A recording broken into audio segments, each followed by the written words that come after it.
Salut à tous, le journal du foot de ce lundi 7 novembre. Il fallait s'y attendre, tirage au sort explosif pour le PSG en Ligue des Champions. Le club parisien qui a fini deuxième de son groupe affrontera le Bayern Munich en huitième de finale avec un match retour en Bavière.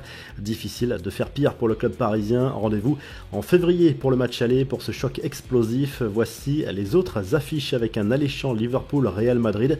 Manchester City a hérité du RB Leipzig. Le Borussia Dortmund défiera Chelsea. À suivre également les duels Francfort-Naples, Milan AC Tottenham, Inter Porto, l'affiche qui fait le moins rêver sur le papier et sans doute celle opposant Bruges à Benfica. Olivier Giroud sera bien dans la liste de Didier Deschamps, c'est une information d'RMC Sport. L'attaquant de l'AC Milan va bel et bien disputer la Coupe du Monde au Qatar et c'est clairement mérité au vu de son investissement et de son efficacité avec les Rossoneri. Giroud a encore marqué ce week-end après un doublé déjà cette semaine en Ligue des Champions. Le buteur milanais aura la possibilité lors du mondial de dépasser un certain Thierry Henry pour devenir le meilleur buteur de l'histoire des Bleus. Il n'est plus qu'à 2 longueurs de cette première place. Réponse officielle mercredi soir pour l'annonce de cette liste de Didier Deschamps. Les infos en bref, les confidences de Neymar à 2 semaines du coup d'envoi de la Coupe du Monde au Qatar.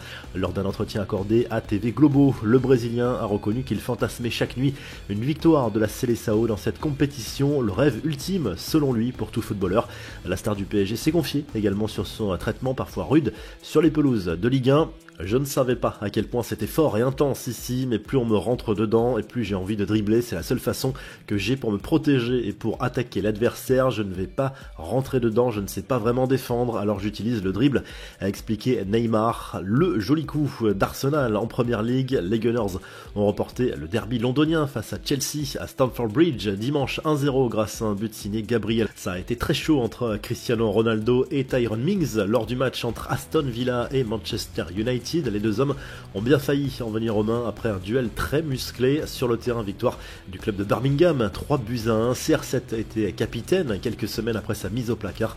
Au classement, Arsenal conforte sa première place du championnat anglais devant Manchester City. Newcastle est 3e devant Tottenham. Les Spurs ont été battus par Liverpool 2-1 à domicile. Enfin, Nabil Fekir a vu rouge lors du derby de Séville. Le meneur de jeu du Betis a été expulsé après un mauvais geste sur un adversaire avant de se chauffer avec Eric Lamela. Score final, un but partout dans ce chaud derby. La revue de presse, le journal L'équipe revient sur la victoire précieuse de l'OM dimanche soir au Vélodrome. Un succès important pour les Olympiens qui n'avaient plus gagné le moindre match en Ligue 1 depuis le 30 septembre dernier.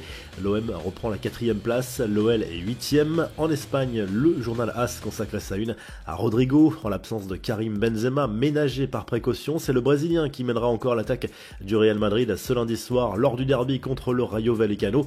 Le club merengue doit gagner pour reprendre la tête de la Liga. Et en Italie, on retrouve le sourire d'Adrien Rabiot à la une du Corriere dello Sport. Le milieu de terrain français a marqué lors du choc contre l'Inter Milan dimanche soir en Serie A. Victoire 2-0 des Bianconeri qui passent devant le club lombard au classement, seulement à 7e désormais les Nerazzurri. Si le journal du foot vous a plu, n'hésitez pas à liker, à vous abonner pour le retrouver très vite pour un nouveau journal du foot.